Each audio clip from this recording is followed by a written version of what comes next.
প্রত্যেককে কৃতজ্ঞতা জানাচ্ছি। আমার পূর্ববর্তী বক্তা যদুদা বলছিলেন, সেই রেস ধরে আমি বলতে চাই, আই তৃণমূল দেখে যা কংগ্রেস কর্মীদের ক্ষমতা, আই তৃণমূল দেখে যা কংগ্রেস কর্মীদের ক্ষমতা। কারণ জায়গা ছোট হয়ে গেছে। আমরা লালগোলা থেকে আসছিলাম, 5 কিলোমিটার ধরে জ্যাম, কাতারে কাতারে মানুষ আসছে। আজকে কাতারে কাতারে আজকের এই অজিত চৌধুরী সভায় যোগদান করতে সাধারণ মানুষ আসছে, আমরা দেখলাম। এখনো তো অজিত চৌধুরী মঞ্চে এসে উপস্থিত হয়নি। মঞ্চে আসার সঙ্গে সঙ্গে দেখবেন এখানে কিভাবে উপচে পড়া ভিড় আরো জনস্রোতে পরিণত হয়। বক্তব্য দীর্ঘায়িত করব না, অনেক বক্তা এখানে উপস্থিত আছেন।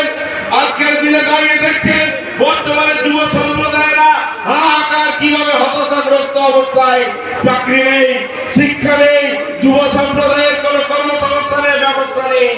একদিকে কেন্দ্রের মোদী সরকার, এই রাজ্যের দিদি, দুজন মিলে শুধুমাত্র মন্দির আর মসজিদ, মন্দির আর মসজিদ, এই দুটো রাজনীতি করছে। তাই আমাদের এলাকার প্রত্যেকটা যুবক তাদেরকে বলছি, সময় এসেছে আমাদেরকে নিজের অধিকার বুঝে নেওয়ার, আমাদের যে সাংবিধানিক অধিকার, আমাদের যে কর্মসংস্থান, আমাদের যে শিক্ষা, আমাদের যে স্বাস্থ্য, সবকিছু বুঝে নেওয়ার। তাই এই যে লড়াই, এই লড়াই আগামী দিনে 26-এর লড়াই, এই লড়াই বাংলা বাঁচানোর লড়াই। আর এই বাংলা বাঁচানোর লড়াইয়ে যদি সব থেকে বেশি ভূমিকা গ্রহণ করতে হবে এই বাংলার প্রত্যেকটা যুব সম্প্রদায়কে।